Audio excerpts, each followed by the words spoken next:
अब जो दौर आ रहा है इससे खतरनाक दौर, से ज्यादा खतरनाक दौर कभी पहले नहीं आया। जो आने वाला है वो दज्जाल के ज़हूर का जमाना है। अल्लाह के नबी सल्लल्लाहु अलैहि वसल्लम ने फरमाया 70,000 यहूदी दज्जाल की जमात में दाखिल होंगे। वो ईरान के इस शहर से दाखिल होंगे, उसकी फौज में आएंगे। हो सकता है लोग मेरे इस बयान को यूं कह रहे हो कि ये ईरान के खिलाफ बोल रहे हो।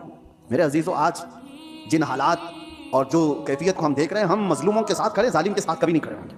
इस्लाम की खासियत है ये। जालिम अमेरिका है, जालिम इजराइल के यहूदी, पूरी दुनिया को इन्होंने जुल्म की चक्की में पीसा है। लेकिन ईरान की जो कैफियत होगी, 70,000 यहूदी वहां से निकलेंगे और दज्जाल की जमात में आएंगे, तो इतना लगता है कि गालिबन ईरान पर यहूदियों का ऐसा कब्जा होगा, तभी तो वहां 70,000 यहूदी होंगे। लेकिन हदीस पाक, मुझे इस हदीस पाक से ये लगता है वो वक्त आएगा जब ईरान पर यहूदियों का एक गलबा होगा, तभी तो वहां से दज्जाल की जमात में लोग शामिल होंगे। दूसरी हदीस ये भी मैं बताऊं, इमाम मेहदी जब जाहिर होंगे तो फरमाएगा इमाम मेहदी की जो फौज होगी वो कुस्तुनतुनिया को फतह करेगी। कुस्तुनतुनिया क्या है? कॉन्स्टेंटाइन जिसको कहा जाता है, ये इस्तांबुल शहर है जो आज का टर्की का शहर। अब हदीस सुनो, इस्तांबुल शहर क्यों फतह होगा? वहां तो मुसलमान है। आज जो हालात हैं इस्तांबुल में, अजानों की आवाजें गूंज रही हैं, लोग नमाज पढ़ रहे हैं, फिर इमाम मेहदी क्यों फतह करेंगे? लगता है इससे भी यह है कि यह भी शहर मुसलमानों का नहीं होगा उस वक्त, ये भी ईसाई और यहूदियों के हाथ में जा चुका होगा और इमाम मेहदी के ज़माने में उसको फतह किया जाएगा। और हदीस के जो अल्फाज मिलते हैं, तरतीब, पहले क्या होना है, इमाम मेहदी ज़ाहिर होंगे, वो दिमश्क की तरफ लोगों को लेकर जाएंगे और फिर ये जंग होगी और फतेह कुस्तुनतुनिया होगा, यानी इस्तांबुल फतह होगा। वो तो सिर्फ 2 तकबीर पर फतह हो जाएगा। ये रिवायत में मिलता है। इमाम मेहदी और मोमिनीन की जो जमात है वो शहर के बाहर खड़े होकर अल्लाहु अकबर कहेगी, आधा शहर फतह हो चुका होगा। दूसरी बार अल्लाहु अकबर कहेंगे, शहर फतह हो चुका होगा। बड़ी जंग का जिक्र नहीं है, और फतह हो चुका होगा।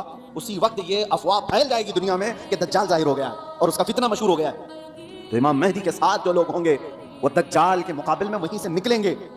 तो इमाम मेहदी के मुतालिक जो बात है, अभी जो मैंने कहा कुस्तुनतुनिया, ये भी इस्तांबुल शहर उस वक्त शायद हम मुसलमानों के हाथ में नहीं होगा, तभी तो फतह होगा। और तीसरी एक खास बात, जो बात मैंने छेड़ा था, हुजूर फरमाते हैं जो मुजाहिदीन उस आखिर ज़माने की जंग में शरीक होने वाले हैं, हुजूर फरमाते हैं अल्लाह ने उन पर आग को हराम फरमा दिया। वो रुए ज़मीन के बेहतरीन लोग होंगे जो इमाम मेहदी की फौज में शामिल होकर मुकाबला कर रहे होंगे दज्जाल से। लेकिन साथ में हुजूर फरमाते हैं, अब सुनिए तवज्जो, जिस जुमले पर मुझे बहुत ज़्यादा ताज्जुब है, फरमाते हैं हुजूर कि मैं यहीं से उनके घोड़ों के रंग को भी देख रहा हूँ। नबी पाक सल्लल्लाहु अलैहि वसल्लम मुखबिर सादिक हैं, वो गैब की खबर जानते हैं, बात के हालात देख रहे हैं, अल्लाह ने उनको इल्म अता किया। ये सब अपनी जगह पर, ये हमारा अकीदा है। लेकिन इस जुमले पर तवज्जो करें, क्या उस जमाने की फौज घोड़े पर बैठी होगी? हुजूर फरमाने में उनके घोड़ों का रंग देख रहा हूं। तो इसी हदीस से मुझे यह कहना पड़ा, शायद दुनिया जहां से शुरू हुई थी वहीं से वापस आ जाएगी।